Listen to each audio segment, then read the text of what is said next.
We need to let the high schoolers grow the fuck up.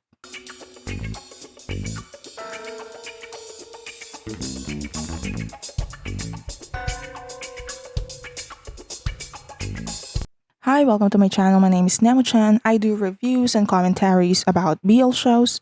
Most BL shows. Consider subscribing and giving this video a like and check out my other reviews. Aren't you tired of seeing Gun Atapan as a high school or college student? Because I am. And if I see Cohort in another school drama, I am going to fucking lose my bloody mind. Don't get me wrong, I love the simple trope of BL set in school. It's adorable, but aren't you just tired of it? Isn't the market a bit saturated? Listen, we get it. First loves and awkward high school crushes are cute, but can we, for the love of all the gay gods, let these high schoolers grow the hell up? The whole young and innocent thing was fun, but at this point, it's like watching the same rerun of a show where the characters never age. It's time to see some grown folks fall in love, deal with life, and actually pay bills and struggle with it. I want some queer experience suffering in this economy. Is that too much to ask? I want someone who's falling in love with a past due mortgage. You think high school drama is tough? Try balancing a relationship while your hairline recedes and your boss gives you hell. We deserve that juicy, how do we make this work when we're 40 kind of drama. Not just the oops, I tripped and fell into my crush's arms fluff. Because these are so clumsy, they trip on their own 2 feet, and it's adorable, but overused. I don't know if you know this, but let's stop pretending the LGBTQ plus experience ends the second you get a college diploma. Love doesn't stop being interesting after your 20s, I promise you. It just gets wilder after that because you have creditors. Fun times. How many more first love stories do we need to go through before we all agree that most first love never lasts? We need some diversity in these plots.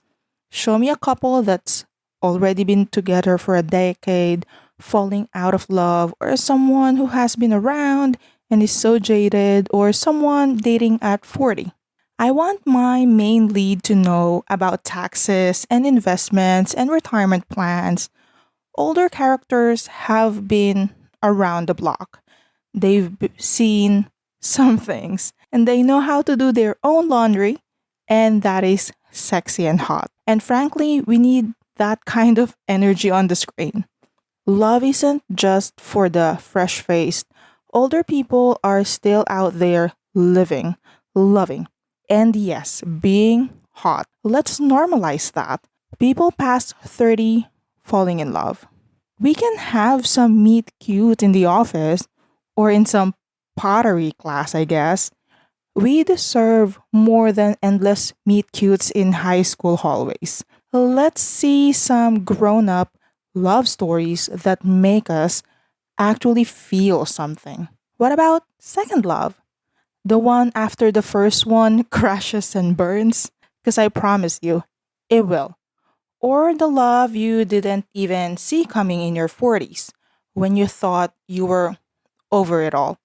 The BL genre is overdue for these kind of stories, and I dare Thai BL to make something like the likes of Old-Fashioned Cupcake and the last one that I just watched, Mitsuya Sensei Planned Feeding. Old-Fashioned Cupcake's main lead is a guy in his 40s dealing with midlife crisis and falling in love with a man for the first time, while Mitsuya Sensei is a chef in his 50s who is trying to let go of his first love and found the second love of his life. Just in September, I watched quite a few high school and college BLs, not just from Thailand, and it's getting quite ridiculous. Who decided that queer stories only matter when you are young and figuring out who you are?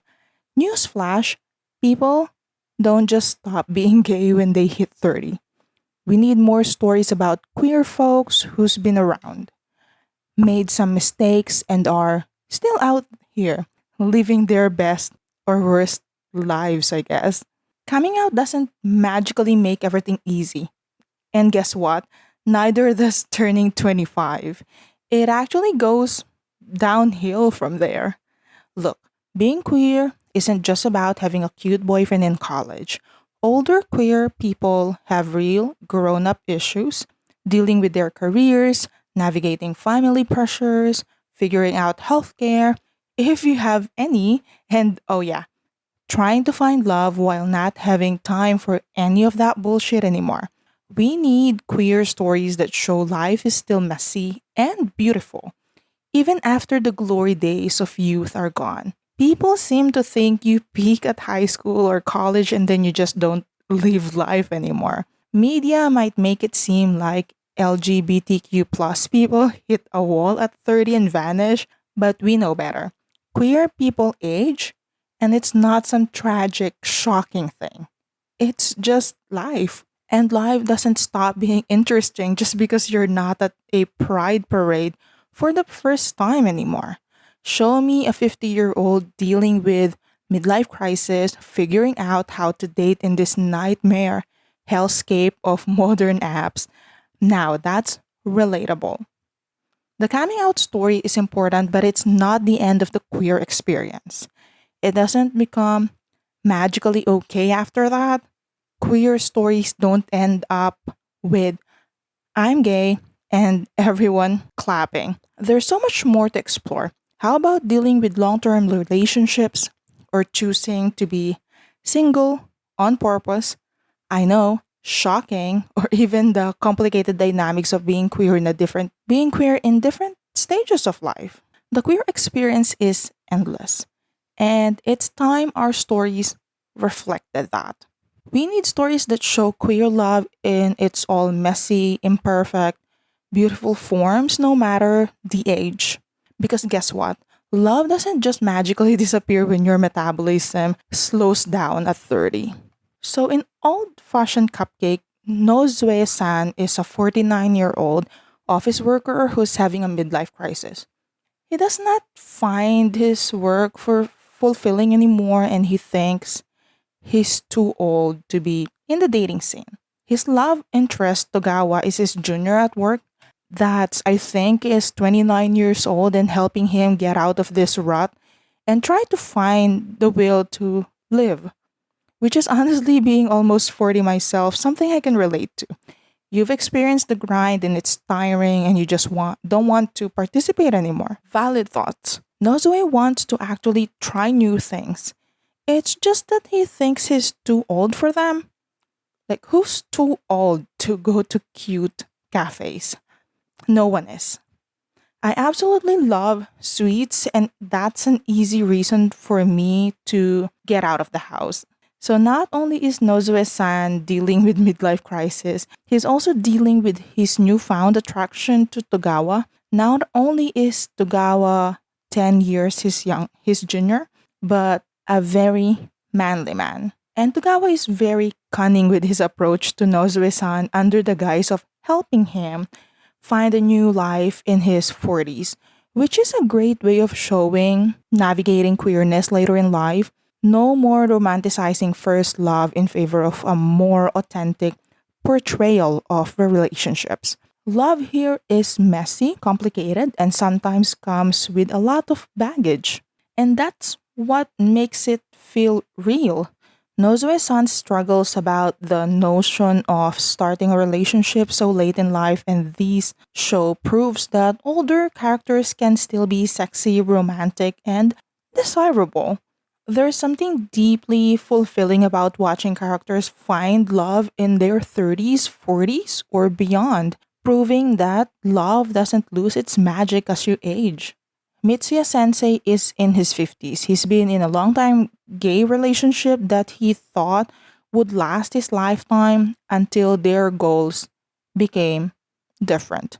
His ex partner, Noguchi san, left to pursue his career further at a time that Mitsuya Sensei wants to settle down and build a home. And 10 years after, he's still living in the same house they chose together using the same lock and the same key. And honestly, if the story of the series is just about them rekindling their love and building something new, it will be a good show still. But the story is actually about Mitsuya sensei finally letting go of the past love he lost and finally admitting that they're not going to pick up where they left off and that their relationship was actually something that hurt them both. Mitsuya sensei found a new love in a much younger man in his mid 20s. It was obvious that he struggled to accept the connection with such a young man, but Ishida Kun, his editor, made him see more of life, just sharing interests and not even doing anything more exciting or more romantic than talking and being vulnerable to each other. The characters in these BLs feel more grounded and well developed, with real goals and ambitions beyond simply finding love.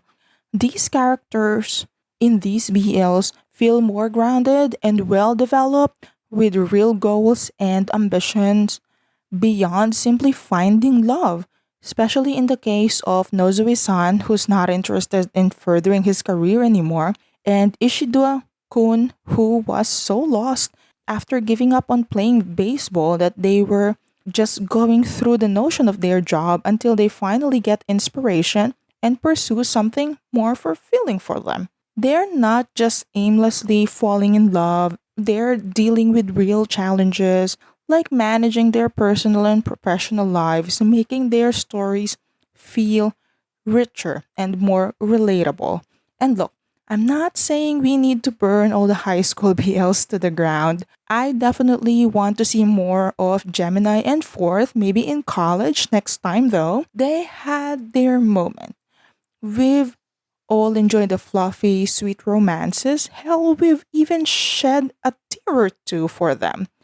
But we've been stuck in the same loop for way too long. It's time to evolve.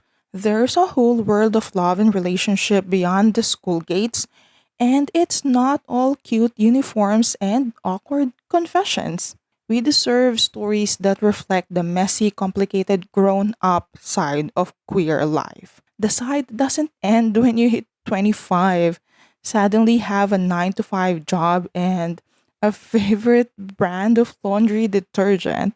Love is for everyone at every age. And it's time BL stepped up and give us that. So here's to seeing more wrinkles, more gray hairs, and the life experience in our career stories. Because let's be honest, we're all a little tired of watching the same underdeveloped high school drama. And honestly, we all need to drink more water and keep ourselves hydrated. It's good for your skin. I am off to check some new curtains and I will see you next time. Bye bye.